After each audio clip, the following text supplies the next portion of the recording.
పంజాబ్ కింగ్స్తో నిన్న జరిగిన మ్యాచ్లో ప్లేయర్ ఆఫ్ ది మ్యాచ్గా నిలిచిన ఆర్సీబీ స్టార్ ఆటగాడు విరాట్ కోహ్లీ.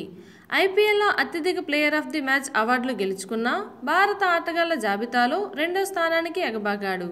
ఈ జాబితాలో రెండో స్థానంలో ఉండిన సీఎస్కే మాజీ కెప్టెన్ ఎంఎస్ ధోనీ రికార్డులను కోహ్లీ సమం చేశాడు. ఐపీఎల్లో ధోనీ ఇప్పటివరకు 17 ప్లేయర్ ఆఫ్ ది మ్యాచ్ అవార్డులు గెలుచుకోగా నిన్నటి మ్యాచ్తో కోహ్లీ ఆ సంఖ్యను సమం చేశాడు. ఈ జాబితాలో ముంబై ఇండియన్స్ మాజీ సారథి రోహిత్ శర్మ టాప్లో ఉన్నాడు. రోహిత్ ఖాతాలో 19 ప్లేయర్ ఆఫ్ ది మ్యాచ్ అవార్డులు ఉన్నాయి. ఇదిలా ఉంటే నిన్నటి మ్యాచ్లో పంజాబ్పై ఆర్సీబీ 4 వికెట్ల తేడాతో గెలుపొందింది. ఈ మ్యాచ్లో తొలుత బ్యాటింగ్ చేసిన పంజాబ్ ఆటగాడు శిఖర్ ధావన్ 45 పరుగులతో రాణించడంతో నిర్ణీత ఓవర్లలో 6 వికెట్ల నష్టానికి 176 పరుగులు చేయగా ఆర్సీబీ మరో 4 బంతులు మిగిలుండగానే లక్ష్యాన్ని చేరుకుంది. ఐకాన్ స్టార్ అల్లు అర్జున్ దుబాయ్లో మేడమ్ 2 స్టార్స్ మ్యూజియంలో తన మైనపు విగ్రహావిష్కరణ కార్యక్రమానికి హాజరు కానున్నారు. పుష్ప చిత్రంతో పాన్ ఇండియా రేంజ్లో పాపులర్ అయిన బన్నీ నేషనల్ అవార్డు అందుకున్న తర్వాత మరో విశేష గౌరవాన్ని ఆయన సొంతం చేసుకున్నారు.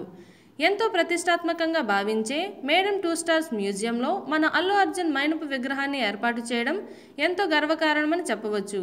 ఈ విగ్రహ ఆవిష్కరణ మార్చి 28 రాత్రి 8 గంటలకు జరగబోతుంది. ఈ కార్యక్రమం కోసం అల్లు అర్జున్ కుటుంబంతో పాటు దుబాయ్ చేరుకున్నారు. ఇప్పటికే మేడమ్ 2 స్టార్స్ మ్యూజియంలో ప్రభాస్, మహేష్ బాబు మైనపు విగ్రహాలు ఏర్పాటు చేసిన విషయం తెలిసిందే. కానీ ఇవి లండన్లోని మ్యూజియంలో ఉన్నాయి. అయితే అల్లు అర్జున్ విగ్రహం మాత్రం దుబాయ్ మ్యూజియంలో ఏర్పాటు చేస్తున్నారు. ఇక్కడ ఈ మ్యూజియంలో ఇప్పటివరకు సౌత్ ఇండియాకు చెందిన నటుల విగ్రహాలకు చోటు దక్కలేదు. మొట్టమొదటిసారి అల్లు అర్జున్ విగ్రహం అక్కడ ఏర్పాటు చేస్తుండడం విశేషం. దీంతో సౌత్ ఇండియాలో తొలి హీరోగా బన్నీ రికార్డ్ సెట్ చేశారు. ఇండియన్ ప్రీమియర్ లీగ్ ఐపీఎల్ 17వ సీజన్ పూర్తి షెడ్యూల్ను బీసీసీఐ సోమవారం ప్రకటించింది.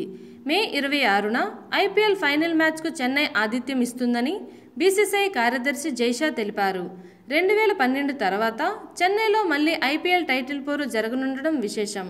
మే 19వ తేదీతో లీగ్ దశ మ్యాచ్లు పూర్తవుతాయి. అనంతరం మే 21న క్వాలిఫైర్ మ్యాచ్ 1, మే 22న ఎలిమినేటర్ మ్యాచ్లకు అహ్మదాబాద్ వేదిక కానుంది. మే 24న చెన్నైలో క్వాలిఫైర్ 2 మ్యాచ్, మే 26న ఫైనల్ మ్యాచ్ చెన్నైలో జరుగుతాయి. సార్వత్రిక ఎన్నికల తేదీలు ఖరారు కాకముందు ఫిబ్రవరిలో బీసీసీఐ ఏప్రిల్ 7 వరకు 21 మ్యాచ్లతో కూడిన తొలి దశ షెడ్యూల్ను విడుదల చేసింది.